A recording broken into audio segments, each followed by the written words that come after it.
Your neighbor just retired at 65 with a net worth of $1.8 million. On paper, they're rich. In reality, they have $43,000 in the bank and a house they can't eat. This is the defining financial illusion of our time, and almost no one talks about it correctly. When the Federal Reserve releases its triennial survey of consumer finances, financial media does what it always does. They publish the charts, they compare the generations, they argue about who's failing and why. But they miss the most important part. The average American's net worth isn't a number, it's a magic trick. Here's what the data actually shows. The median net worth for someone aged 35 to 44 is about $135,000. Sounds reasonable, but remove home equity from that calculation and the number drops to $38,000. That's not a rounding error, that's a different financial reality entirely. For those aged 55 to 64 approaching retirement, the gap becomes a chasm. Median net worth with home equity, $364,000. Without it, $92,000. The house isn't just part of the wealth. For most people, it is the wealth. This didn't happen by accident. It's the result of a 30-year policy experiment that turned home ownership from shelter into a retirement plan. In the 1980s and 90s, three things converged. Pensions disappeared. The 401k replaced them with a system that required financial literacy most people didn't have. And home prices, supported by falling interest rates and favorable tax treatment, began a long, seductive climb. The message became clear. Buy a house and you buy your future. And for a while it worked. People who bought in 1995 watched their home values double or triple. They refinanced. They borrowed against the equity. They felt rich because the spreadsheet said they were. But there's a problem with wealth you can't access. It doesn't spend. You can't pay for healthcare with equity. You can't buy groceries with appreciation.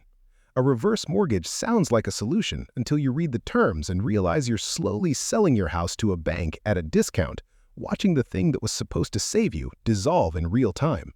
Let's put actual numbers to this. Take someone who's 60, owns a home worth $450,000 with $150,000 left on the mortgage. Their equity is $300,000. Add in $80,000 in retirement accounts and $15,000 in cash. Total net worth, $395,000. Now play it forward. They retire at 67. The mortgage is paid off. The house is worth $500,000. Retirement accounts grew to $110,000. They did everything right. But here's the tension.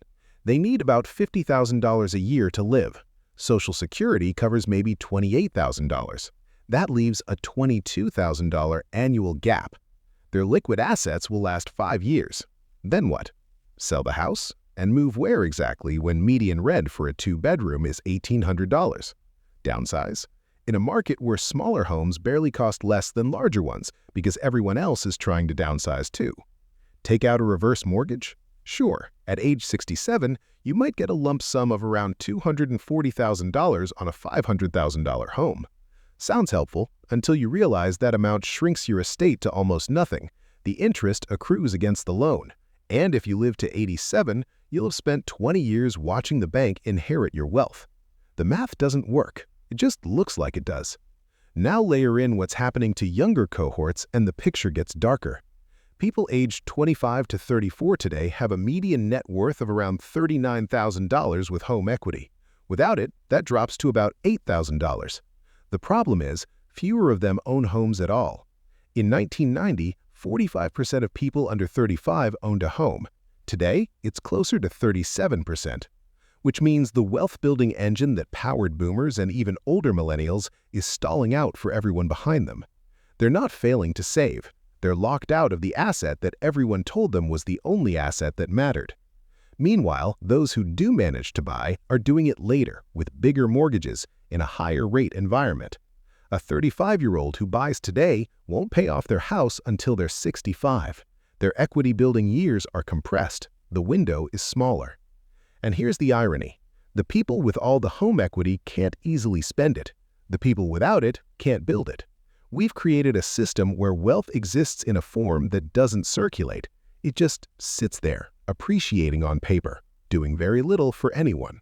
This isn't just a personal finance story. It's a macroeconomic one. When the majority of household wealth is locked in residential real estate, the economy becomes fragile in strange ways. People can't move for better jobs because selling means losing their low mortgage rate. They can't retire because their net worth is illiquid. They can't start businesses or take risks because all their capital is tied up in walls and a roof. It also creates a strange political economy. Homeowners vote to protect home values. That means restricting new housing supply, blocking density, fighting development, which makes housing less affordable for the next generation, which locks more wealth into existing homes. The loop feeds itself.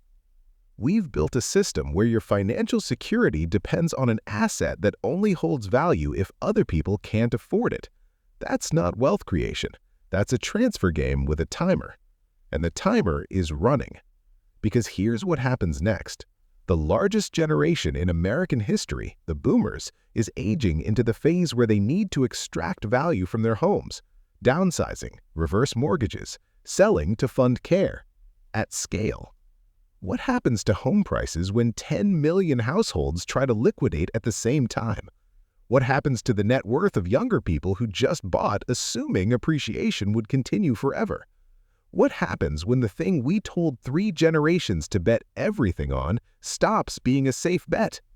No one wants to model this scenario. It's politically unpalatable, but the math is sitting there, waiting. So yes, the average 65-year-old has a net worth over $1 million, and yes, many of them will die without ever being able to spend it. We built wealth we can't use, in a form we can't pass on efficiently, supported by a system that requires the next generation to pay more than we did for the privilege of repeating the cycle. The question isn't whether your net worth includes your home. It's whether that was ever the right question to ask.